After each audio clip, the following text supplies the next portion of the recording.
Bodega. Part 18. I don't like it, said Bodega, glaring out of the viewport on the bridge of the Disco Volante. He stood, hands on hips, shaking his head, staring at his hideout that sat motionless in the small asteroid field. Maybe she's on vacation, said Nebbish. I don't think so. She'd have told me, replied Bodega.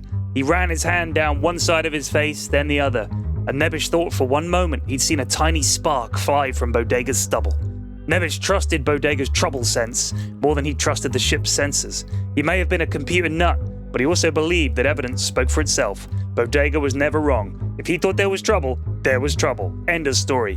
Want to send Varu aboard? Check it out? Asked Nebbish, cocking his head. Ain't fair to send him out there just because he's a robot, Neb, said Bodega, turning and walking towards the cargo hold.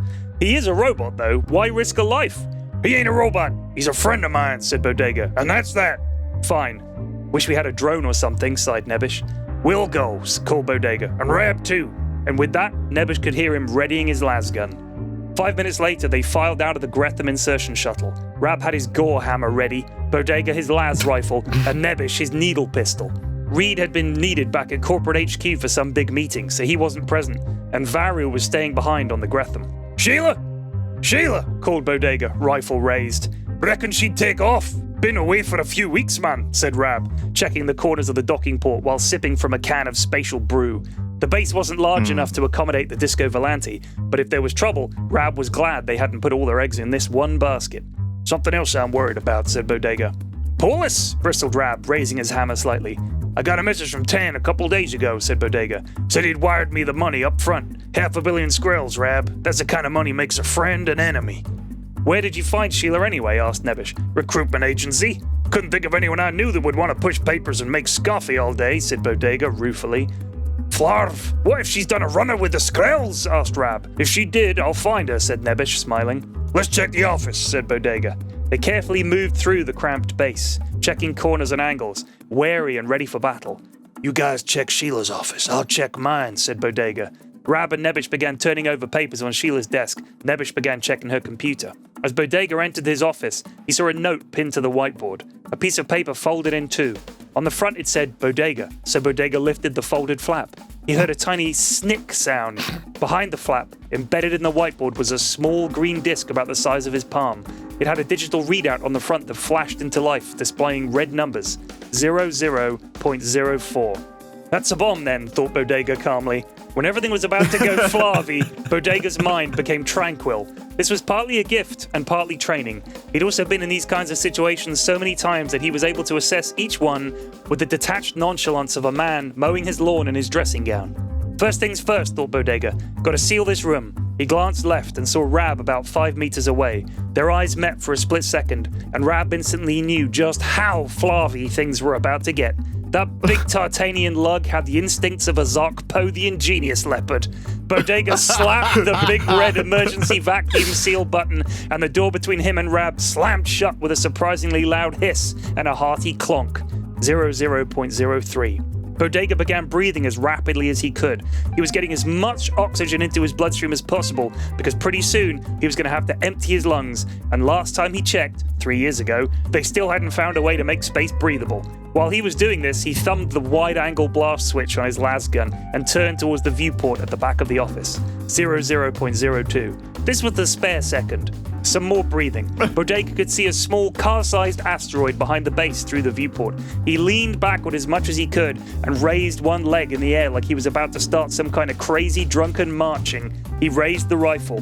00.01. Bodega exhaled as hard as he could until he started to see stars around his peripheral vision. He pulled the trigger on the lasgun.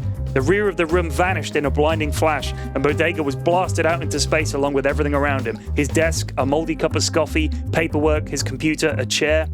00.00. The tiny charge went off behind him, but Bodega was already traveling so fast he never felt it. He felt all the moisture on his tongue evaporate, and his eyeballs began to freeze over. He couldn't really see much of anything, and for the first time he heard real silence. The true, total silence of the void. He also saw that asteroid coming up real fast at his 12 o'clock. He brought his feet together so he looked like some kind of insane cowboy missile system in flight. His ground boots maybe had enough juice in them to slow him for impact.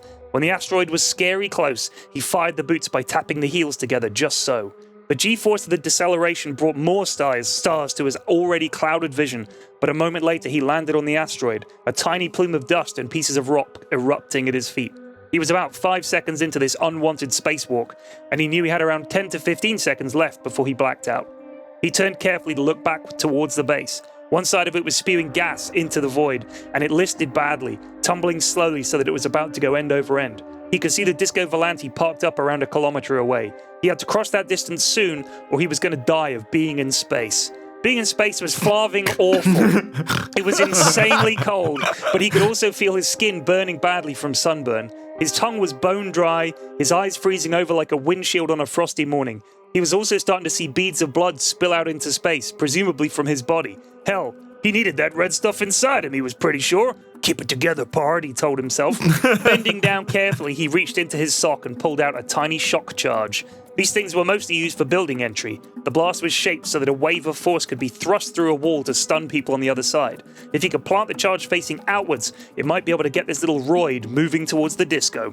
He slapped the charge on a spot he felt pretty sure was in line with the ship and ripped the go cord. A moment later it went off silently, and Bodega noted with detached interest that the Roid was now rocketing through space towards his ship, but was off angle by about 20 degrees. Close enough, maybe. He saw the Gretham spiral out of the dying station and begin burning away. The disco fired up his engines, and he saw it turning rapidly on the spot like a carousel. Varu looking for him. No time to run a scan, the robot was eyeballing it. 5 seconds left till Bodega blacked out. The disco was around half a click now. He fired his lasgun wildly into space, trying to get Varu's attention. It worked. The disco froze for a moment, then burned hard towards him. With the last of the juice in the scram boots, Bodega launched himself off his rocky steed and held one arm out in front. He guessed because his brain was saying, "Pard, that ship is moving awful fast towards you," as he began to black out before seeing Varu in the cockpit of the disco, and then nothing. Bodega awoke, feeling swollen and extremely flarvy in his bed aboard the Disco Volante. His friends gathered around him like a bunch of old grandmothers. Bodega sat up stiffly in bed. He looked around the room, blinked his scratchy eyes a few times. "Okay, we got a new mission, fellers," he rasped. "I've decided I want to get my dog back." The end. Oh, Bodega. Bodega. Oh, that was That's glorious. a good one. I was tense. I think I my like favorite countdown bit. episodes like You that. like countdowns? Yeah. Love a good Yeah. countdown. I love a count. Love a good I countdown. like a countdown, yeah.